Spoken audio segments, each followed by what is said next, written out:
Lesson 23, The Last Supper and Betrayal. Father, if thou be willing, remove this cup from me. Nevertheless, not my will, but thine be done. Reading Matthew 26. Objective: to witness the love of the Lord for his disciples, including the one who betrayed him and us.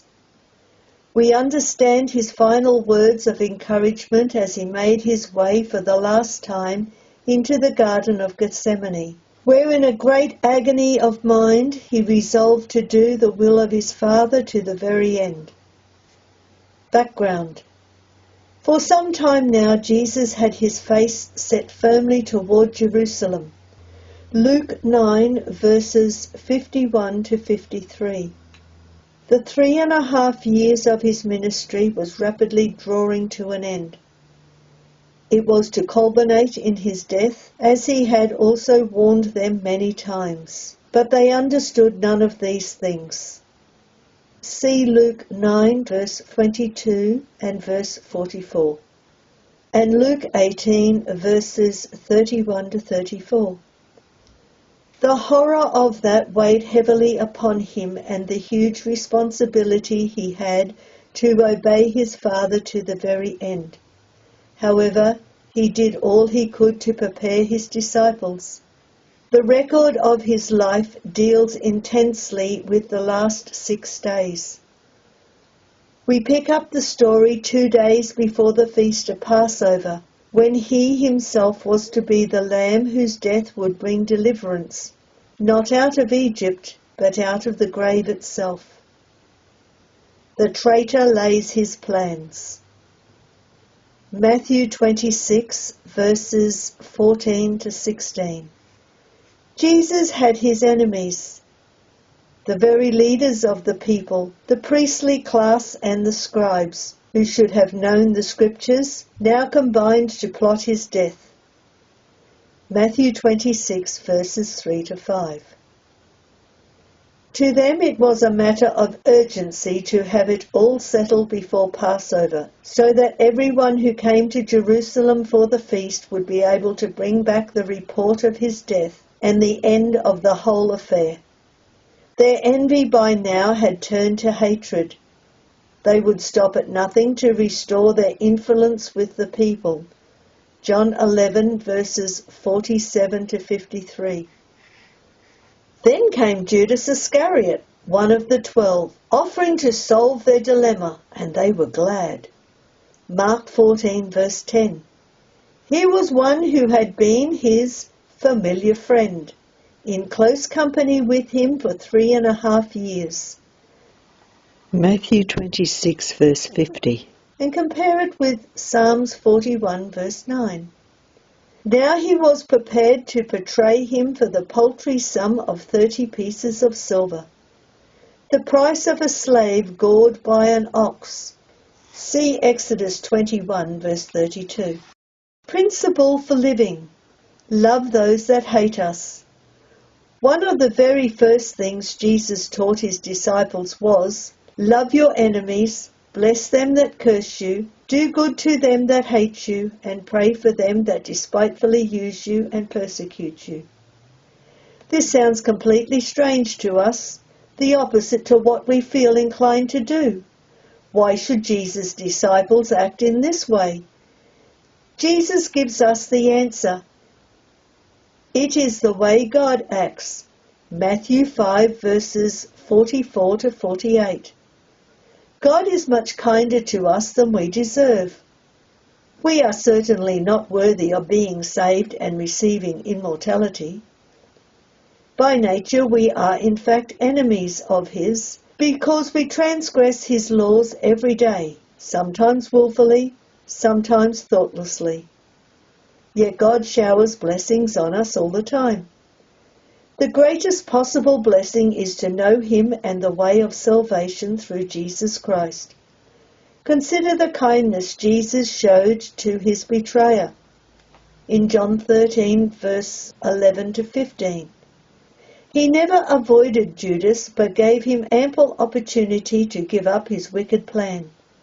Later on the cross, He even prayed that God would forgive his murderers. Luke 23 verse 34. We have so much to gain by loving our enemies. We are showing that we are truly the children of our Father which is in heaven.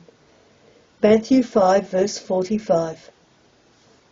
Mary's tender devotion. John 12 verses 1 to 9. Only a few days before, while Jesus was dining with friends in Bethany, Mary demonstrated her love for her Lord. We can imagine how she and Martha felt after he had miraculously raised Lazarus from the dead such a short while ago. Judas, who was there too, had been a witness of the same miracle, but he remained unmoved.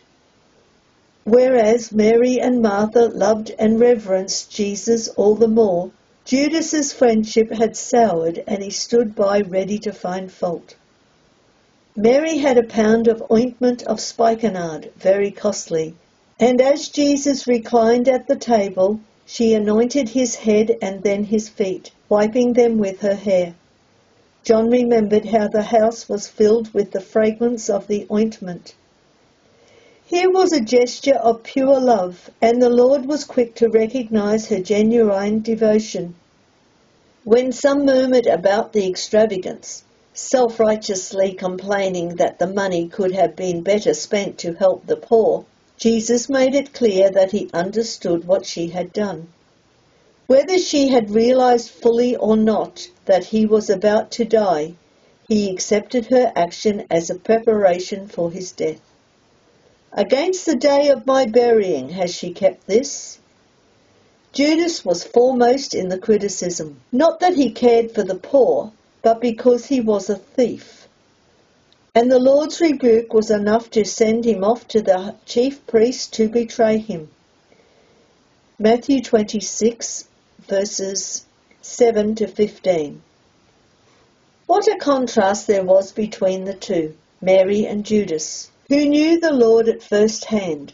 One loved deeply the more she knew him, and the other never really knew him at all. Preparing the guest chamber. Mark 14 verses 12 to 16. Jesus knew that his hour was come that he should depart out of this world unto his Father. John 13 verse 1. He must eat one last meal with his disciples before the Passover.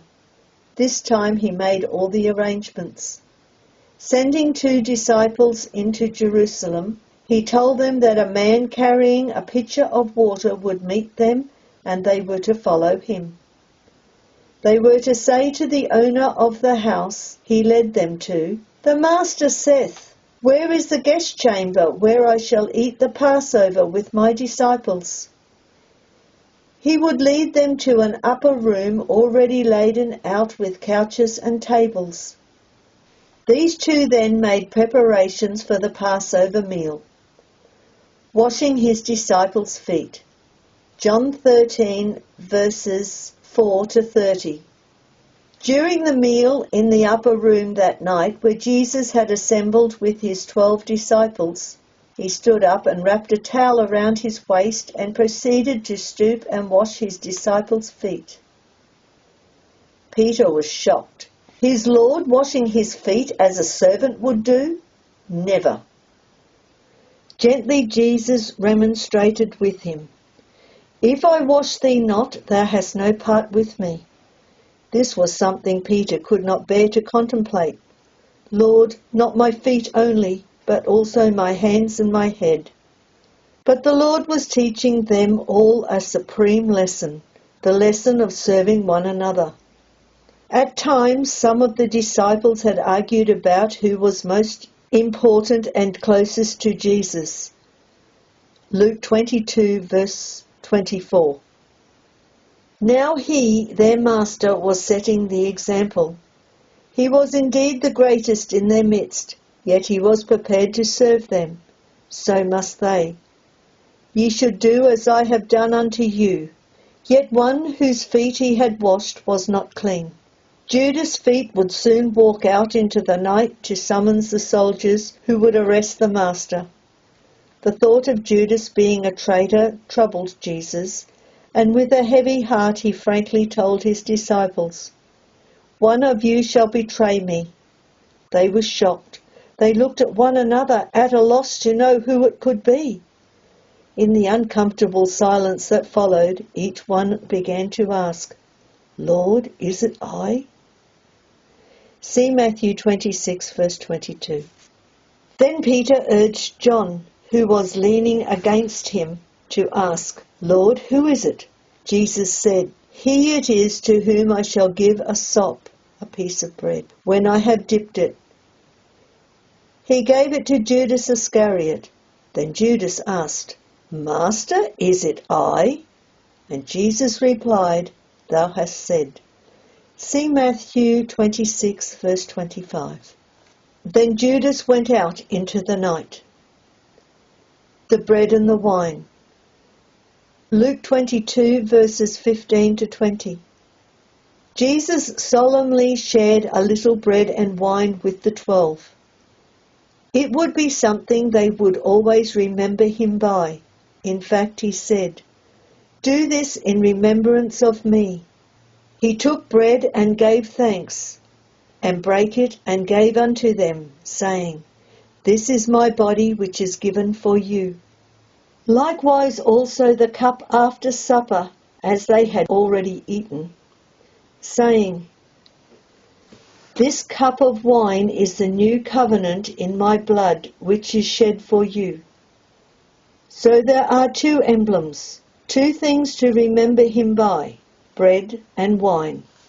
They represent his body and his blood, given quite voluntary out of love for his Father, given for all his disciples in every generation. These are the tokens of the new covenant. In the midst of his own sadness, he referred to that future time when he would drink it anew with you in my Father's kingdom. Matthew 26, verse 29. This time called the marriage supper of the Lamb. See Revelation 19, verse 9. It will be the time of greatest joy for all the saints, who will then be joined with him in glorious immortal nature. The Apostle Paul reminds all those who have been baptized into Christ that they have a responsibility to remember the Lord regularly in sharing bread and wine. For as often as ye eat this bread and drink this cup, ye do show, or proclaim, the Lord's death until he come. This must be done reverently, each one examining carefully his own heart, thankfully acknowledging all that the Lord achieved by his death. 1 Corinthians 11, verse 23 to 28. Greater love hath no man than this, than a man lay down his life for his friends. He told them a little later as they went on their way to the Garden of Gethsemane. John 15, verse 13.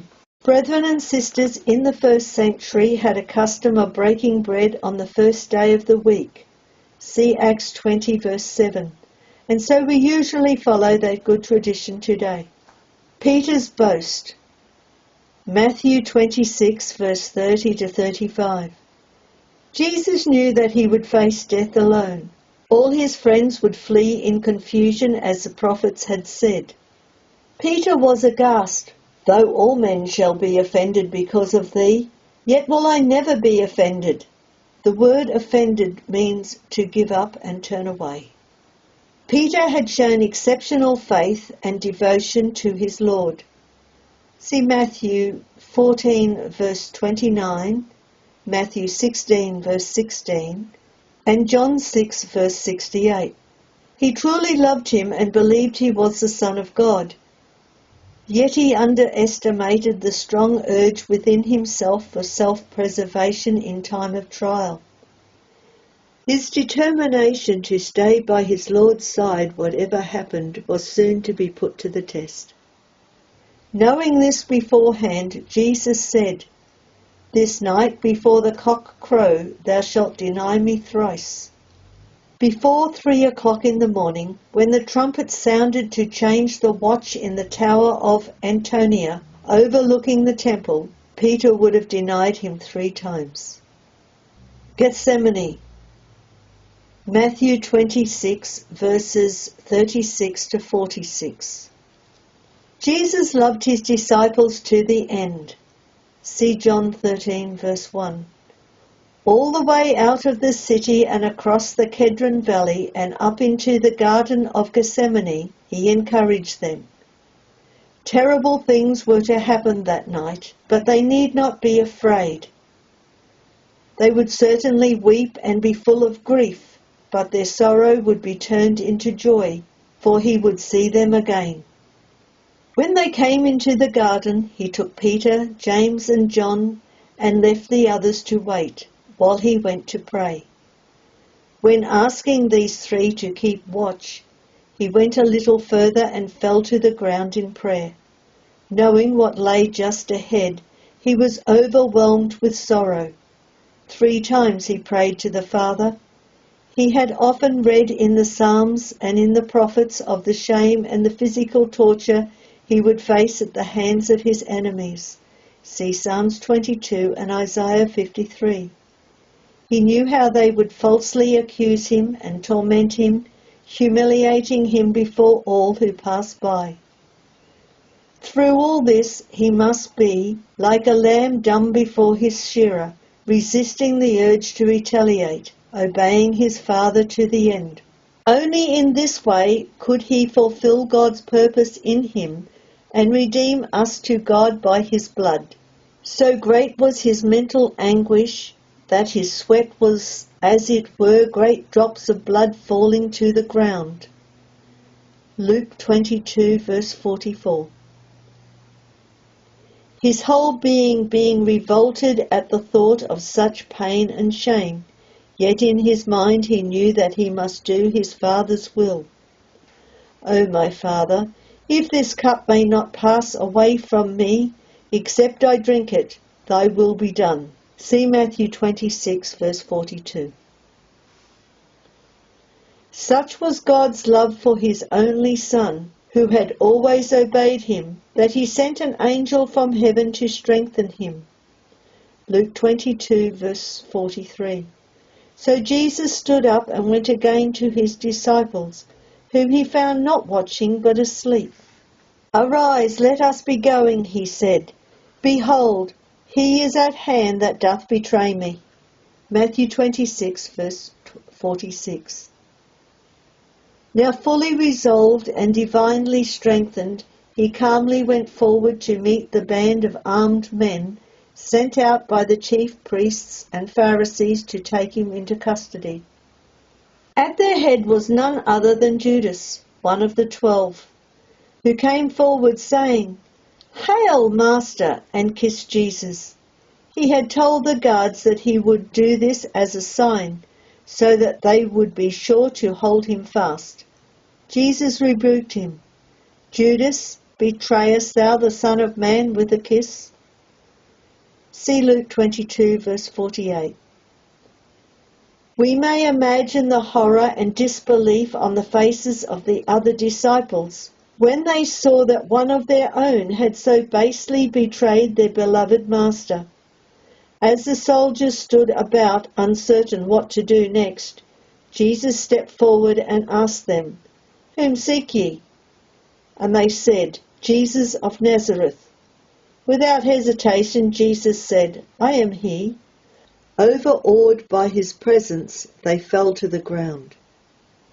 So he asked them again, and when they gave the same answer, he said, I told you that I am he. If therefore ye seek me, let these go their way. See John 18, verses 4 to 8. He knew that the hour was come for him to die, but even in his time of greatest need, he was concerned for his disciples' welfare. Suddenly grasping what was about to happen, the disciples wanted to retaliate. Peter drew his sword and lashed out, cutting off the ear of one called Malchus. Still completely in control of the situation, Jesus said, Suffer ye thus far, and healed him. Luke 22 verses 49 to 51. He was a willing captive about to be led to the slaughter. All this was done that the scriptures of the prophets might be fulfilled. Matthew 26 verse 56. Basic Bible teaching. Jesus Christ overcame sin. It was Peter who later in his epistle wrote of his Lord's wonderful victory over the natural inclinations that he had along with us all. It was this very incident in the Garden of Gethsemane that Peter probably had in mind. Christ also suffered for us, leaving us an example that ye should follow his steps.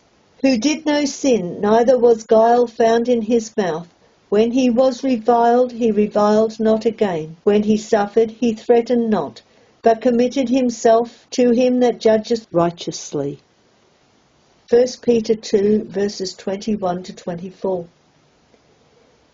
He could only have done this with his Father's help. He opened his ear every morning to hear God's voice. See Psalms 50 verse 4. And so he knew what to do when he was tempted. See Matthew 4 verse 4. He prayed often to him, and God heard his prayers, giving him the strength he needed to overcome in times of trouble.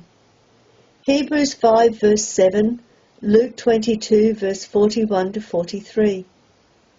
Motivated by a great love for his Father which never wavered, he obeyed him to the very end, even the death of the cross. Philippians 2 verse 8. Summary. Jesus knew from the Old Testament scriptures that he must suffer and die. He was aware that Judas would betray him, but he loved him to the end. He was very touched by Mary's token of love in anointing him with costly oil. He sent 2 disciples into the city to prepare the Passover meal. He washed his disciples' feet as an example of selfless service. Jesus broke bread and drank wine with his disciples, teaching them that they should remember him in this way till he come. These are the tokens of the new covenant. Peter was confident that he would never forsake his Lord, but Jesus predicted that he would deny him 3 times. While Judas went to the chief priests, Jesus and his disciples went across to the Garden of Gethsemane. Jesus prayed fervently, knowing his hour had come, and resolved, "Thy will be done." Judas came at the head of a band of soldiers and betrayed him with a kiss. These lessons are the words taken from the Christadelphian Sunday School Association notes. www.cssa.asn.au, used with permission. Email your questions to readthebible2@gmail.com. The next lesson in Stage 4 will be Lesson 24, Trial and Crucifixion.